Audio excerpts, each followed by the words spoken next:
And thank you all for coming out early this afternoon to hear me talk. So, as you know, you have got in store for you an afternoon filled with high drama. This is, after all, an opera that at its core pits two impressive queens, historical figures, Queen Elizabeth I and Mary, Queen of Scots, against each other in a confrontation, I should point out, that actually never happened in the real world. It is important to note that the confrontation around which the central conflict of this opera hinges was the invention of the German playwright Friedrich Schiller in his Mary Stuart of 1801. It is, of course, a familiar history to us today. Americans have long had a fascination with the British monarchy, a fascination that we share with Donizetti himself. Of his 70 or so operas, a full 10% of them, 7 Donizetti operas, in one way or another, include characters who are members of the British monarchy. In fact, Queen Elizabeth I, one of the stars of our show today, appears in no fewer than 3 Donizetti operas. So again, there's plenty of drama that will unfold on stage that you will see for yourself. But for the time that you spend with me today, I would like to instead focus on an equally operatic drama, and yet this time one rooted wholly in actual real history. And that is the drama of how this work comes into existence, how it makes it to the stage, how it barely survives into performance, disappears for a century, and then finally re-enters the modern repertory.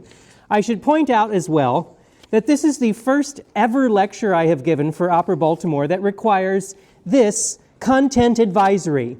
I am holding here the parental advisory for explicit lyrics, which will apply not just to my talk, but to the opera that you'll witness this afternoon as well. So I'll be sure to bring that out at the right moment. So for this afternoon, I'd like to take you back in time and behind the scenes to perhaps an even more amazing drama than the one we'll see on stage.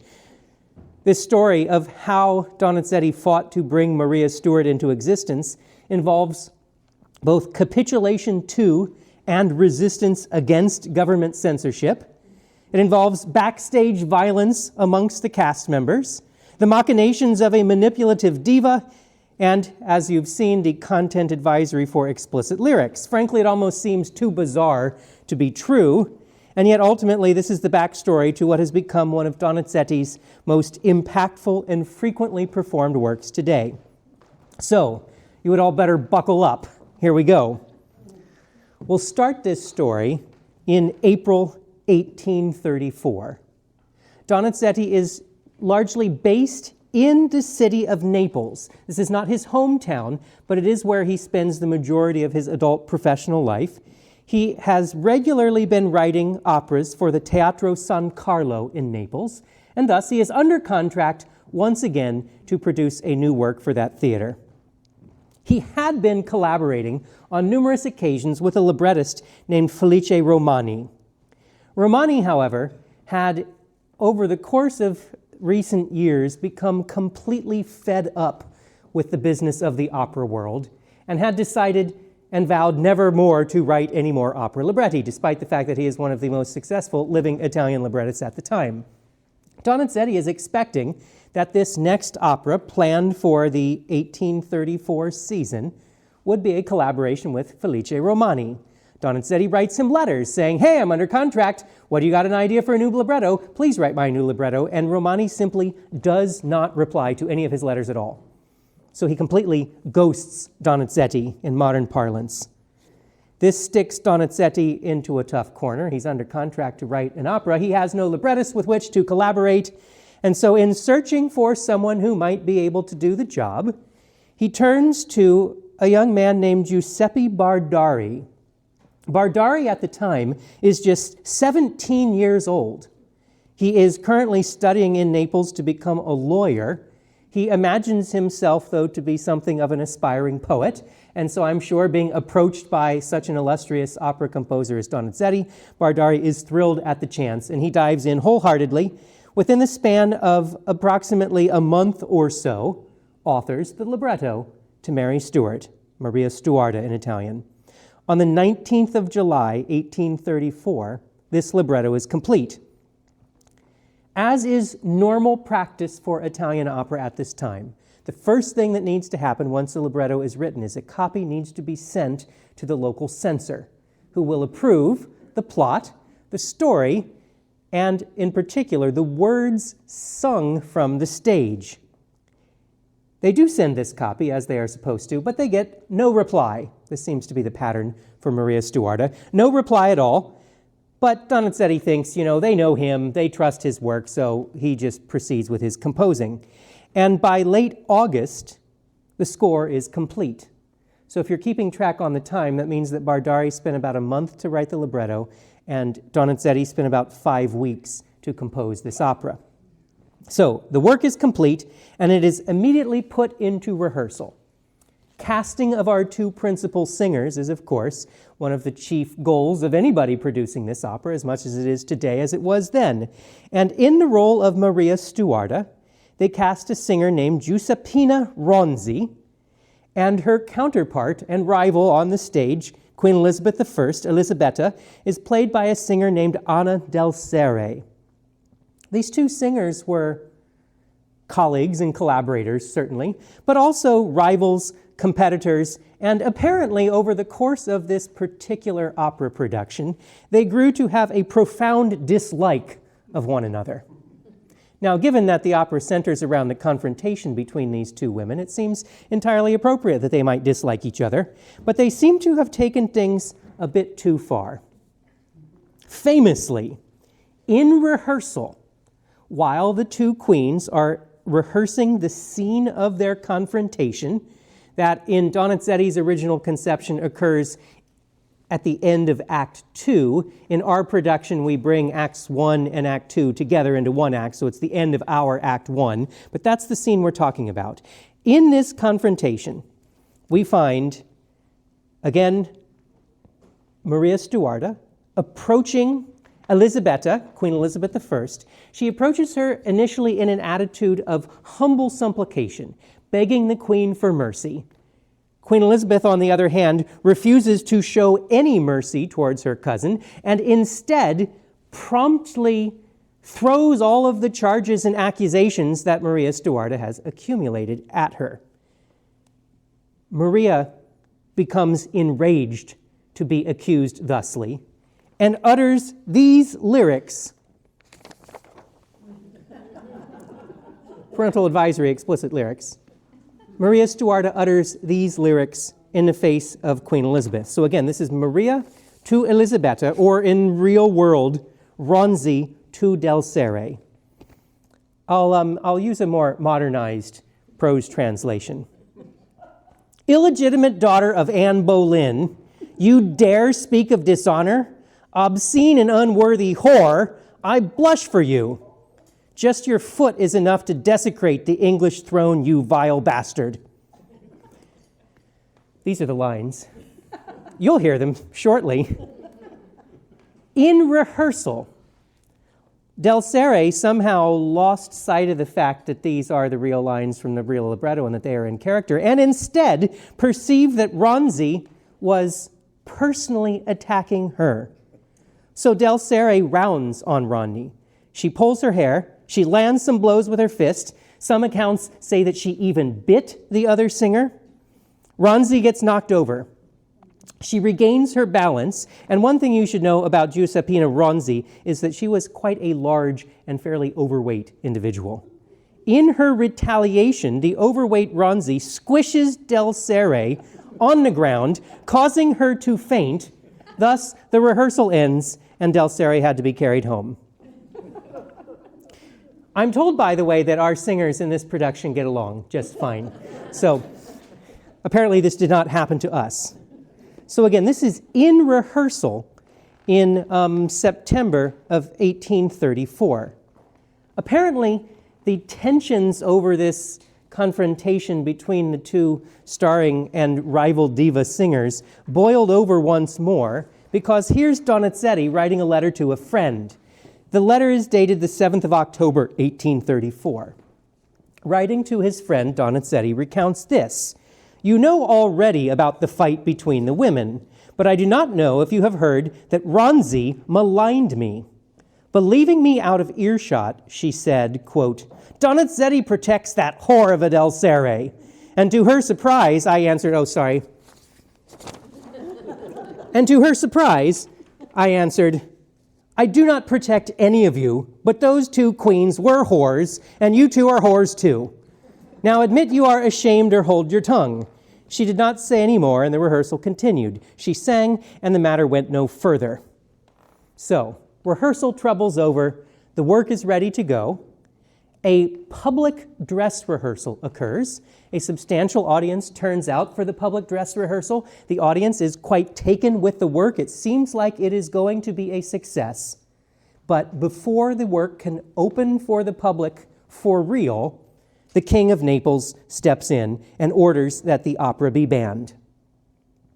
Remember, the censor had never ruled on whether this opera was allowed to be staged or not, and the king took it upon himself to shut the whole thing down.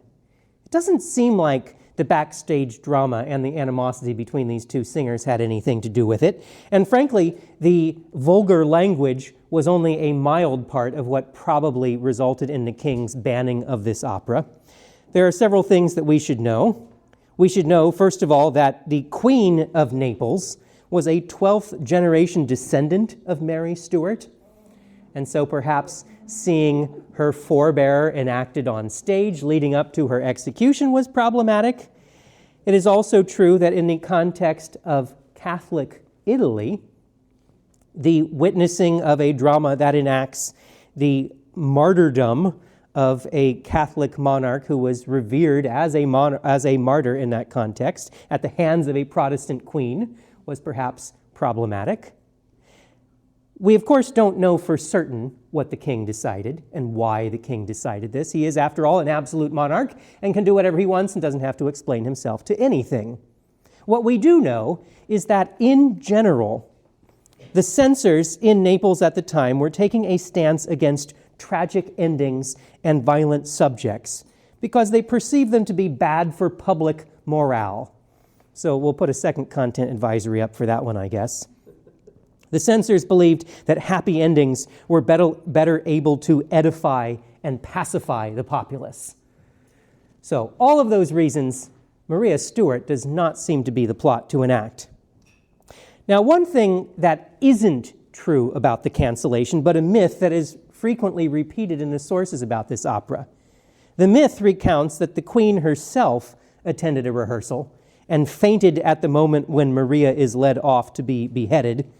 However, this is known to be untrue because the queen herself disliked the theater, and so it would, of course, be beneath her station to deign to appear in public at something like a rehearsal of all things. She didn't even go to the opera in the first place. So we can dismiss that one.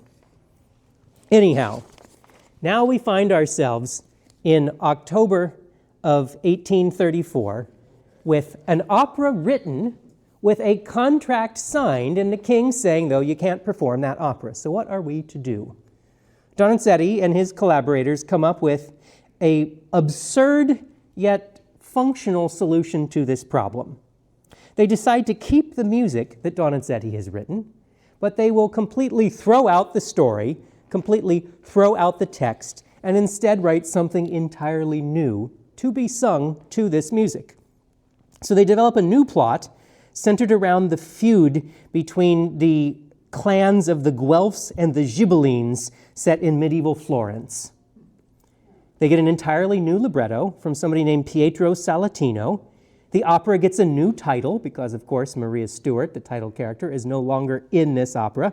So now the opera will be called Buon del Monte. But again, they use all the same music with Donizetti undertaking the necessary adaptations. Again, I'll quote from that 7 October letter of 1834. Donizetti here is writing on the first day of rehearsal of this replacement opera. Donizetti writes this, quote, Stuarda has been forbidden. Heaven knows why, but better not ask, as it is the king himself who ordered it. I suggested another subject, Maria Stuarda not being permitted, but Lady Jane Grey met the same fate. The opera died a second time before it could be resurrected. What can we do, maestro? Help, the management shouted. And then Noble bugger that I am, I answered, it will take money. You are going to give me 1,400 ducats for the opera. Add 600 to that, and I will be happy to help.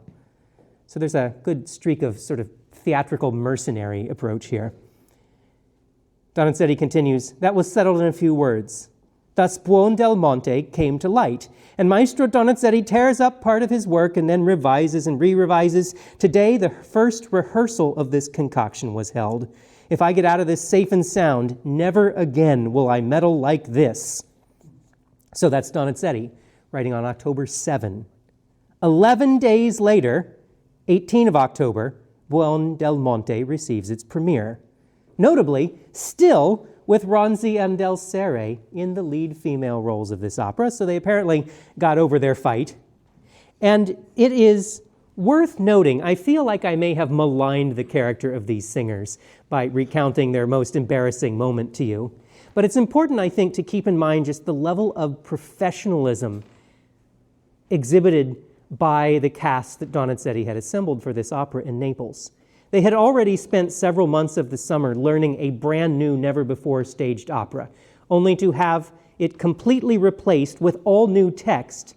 They had just 10 days worth of rehearsal to figure out the new text, the new plot, and the new actions that go along with this music that they'd already learned. So it's really quite remarkable to think that they were able to pull that off. Donizetti sort of explains this. The same letter from 7th of October, describing the kinds of changes that he had to make to turn Maria Stuarda into Buondelmonte. Quote, you will get the idea if I tell you that the big prayer in Stuarda has turned into a fine, full conspiracy in Buondelmonte. The leading character, the leading female character went to her death. Now it is the tenor who dies. It was Del Serre who signed the death sentence. Now she suffers ill treatment. There used to be 6 characters in all. Now there are 10 or more. You can imagine what the opera has become. The same scenery, appropriate or not, will be used. I haven't been able to bring myself to ask whether it works or not. Donizetti seems pretty pleased at this point to have simply washed his hands of the whole affair. There were a few sporadic productions later in the 19th century of Buondelmonte, but none ever with Donizetti's involvement.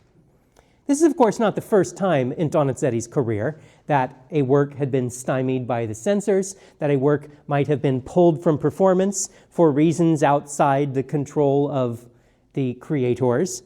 And so for Donizetti, life goes on. You move on with other projects. There's always new operas to be written. And so for Donizetti himself, 2 important things happen in the interim before, unexpectedly, Maria Stuarda rises from the ashes. The first unexpected thing that happens is that Donizetti's close friend and rival to a certain extent, but still a friend, Vincenzo Bellini, the other great bel canto composer of his generation, Vincenzo Bellini died at age 33. So he loses a close friend, and to mark this death, Donizetti chooses to write a requiem in Bellini's honor. Opera activities continue, and in fact, Donizetti's most frequently performed opera today, Lucia di Lammermoor, is premiered just a few months after Maria Stuarda. So Donizetti seems clearly to have moved on. Maria Stuart would surely have remained just a footnote in the Donizetti biography were it not for the intervention of arguably the greatest mezzo diva of the day, Maria Malibran. Malibran was in Paris, and Donizetti had also been traveling from Italy to Paris to work on operas there, and at some point, Maria Malibran in Paris had the occasion to study the original score of Maria Stuarda. She familiarized herself with the work, she recognized the potential in the plot, and in particular, she knew that the part of Mary Stuart, Maria Stuarda, was a particularly juicy role for any diva who, recognizing the power and authority she possessed as one of the leading singers of her generation, could get away with things that perhaps other singers could not. And thus is hatched the plan to stage the real opera, the real Maria Stuarda. Donizetti will be directly involved. From the beginning, it is clear that Maria Malibran intends to sing the original unaltered lyrics, but very shrewdly, I think, Malibran and Donizetti keep that little nugget to themselves. So it turns out that Malibran is contracted to sing some new roles at the Teatro alla Scala in Milan, thus a rival theater to where Donizetti was originally contracted to write Maria Stuarda. And the plan is that Maria Stuarda, with Maria Malibran in that title role, will get its first true premiere sometime in late 1835. Now, this introduced some tricky politics for Donizetti. As I mentioned, Naples was Donizetti's home base. In addition to regularly writing operas for the theater there, he was also a professor of composition at the Naples Conservatory, requiring him to petition the local authorities for a leave of absence, which he does, carefully neglecting to say that the reason for the leave of absence was so that Maria Stuarda could be produced, because after all, the king had just banned it a few months ago, and carefully omitting to say that he was going to wind up in Milan for that production because this is the competing theater. Nonetheless, Donizetti gets his leave of absence, and on the 3rd of December, 1835, Donizetti arrives in Milan to supervise the rehearsals. Now, one thing we need to understand about Donizetti: it was common for composers of operas to be contracted to come to the theater to supervise the rehearsals and to oversee the production of new works. So this was normal. But for Donizetti, he hated this part of the process. It was the most anxiety-inducing part of the process and all. So Donizetti is already unsettled by just the process itself. Add to that the fact that they are trying to mount an opera that had previously been banned. Add to that the fact that he knows that Maria Malibran is going to sing the original unaltered lyrics. This is doubly complicated because when they printed a libretto for this opera in Milan, the lyrics were changed. The bad words that I flung in your faces at the start of this talk were altered to ones that were less problematic. That is the version that the local censors had approved. Donizetti's biographer, William Ashbrook, describes the situation this way. He writes, quote, "Donizetti was undeniably an accessory to Malibran's defiance of the authority." So they are quite intentionally trying to disobey the censors in this. Rehearsals are continuing, but here's the next sort of fatal strike against Maria Stuarda for Donizetti. In the midst of rehearsing this work, Donizetti learns of his father's death. For Donizetti, who was especially close to his father, this was a really profound blow to suffer. He's already anxious about the rehearsal process. His father dies, and from the correspondence, it seems as if Donizetti was emotionally unable to even bring himself to write the word funeral in his letters. In the end, he didn't even attend his father's funeral. It's possible that he emotionally couldn't bear the thought of being there. It's possible that his duties with supervising rehearsals in Milan prevented him from making the not very distant trip, actually. It would have just taken an afternoon to have gotten there. But for whatever reason, Donizetti does not go. And as if things could not get worse, the next thing that happens is that Maria Malibran falls ill and loses her voice. Days before the performance is supposed to open, Malibran misses several rehearsals, resulting in a delay in the intended premiere date. Finally, the premiere happens on the 30th of December, 1835, but Malibran had not yet fully recovered her ability to sing well. She had to perform or face a financial penalty. This is how Donizetti explained it in a letter that he writes on the 3rd of January, 1836, so just a few days after the premiere.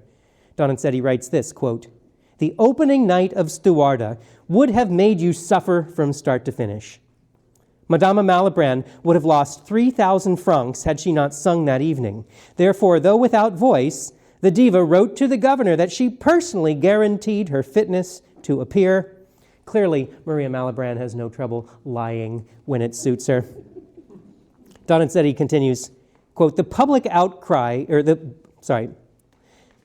Donizetti writes, but the public clearly saw her error, and after having made her understand that they did, they applauded her at the second and third performances. A sad recompense for me, who was suffering from everybody. I do not even go near the theater anymore.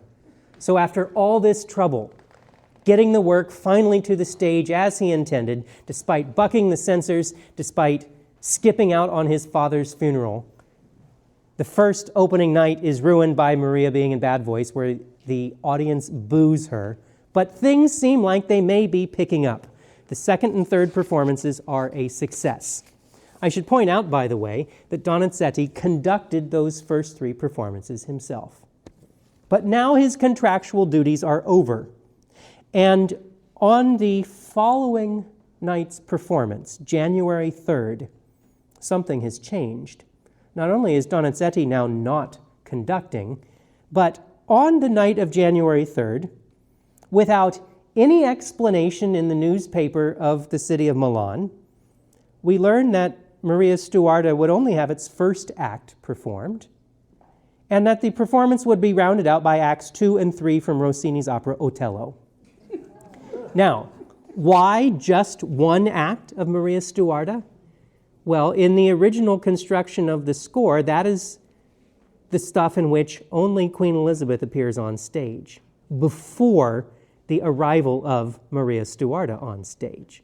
It is in Act 2, in terms of how the Milan La Scala premiere constructed the scenery. Again, it's the end of our Act 1, but at Milan, it is in Act 2 that Maria Malibran would have finally appeared in the role of Maria Stuarda, and when Maria Malibran, as Maria Stuarda, would have sung the offending lyrics. So the censors finally wised up after 3 times, and the 4th time they pulled the plug. Remember, the censors had approved an altered libretto that did not have the real words. Now, we don't know entirely the circumstances of how this all came about, although the dates of the premiere and what was being performed were all explained in the local official state newspaper. Of course, it is a state-run journalistic outlet, and so they were not going to do anything that might imply that their censors had been totally duped by the wiles of Maria Malibran and Donizetti. So, finally the performance runs its course. They stage it a few times more with the altered, approved lyrics, but soon thereafter it gets shut down entirely. So we'll jump ahead to the 8th of March, 1836. By this point, Donizetti has returned home to Naples, and, as you might imagine, his original librettist collaborator, the teenaged Bardari, is quite curious to hear how things went in Milan. So Donizetti writes this letter to Bardari, quote, here I am back home in Naples as of yesterday. Stuarda was forbidden in Milan after 6 performances, and just at the moment when it was going very well indeed. They did not want bastarda. They did not want the order of the golden fleece worn around her neck. They did not want her to kneel for her confession to Talbot. Malibran said, I do not trust myself to think about such things. Therefore, forbidden. It seems that Malibran had played the last card she had. She tried to simply say, I won't do it if you tell me to change things. And so they said, fine, we'll just shut down the opera. Again, you see that Donizetti is sort of eager to just wash his hands of the whole affair and move on to whatever comes next in his career.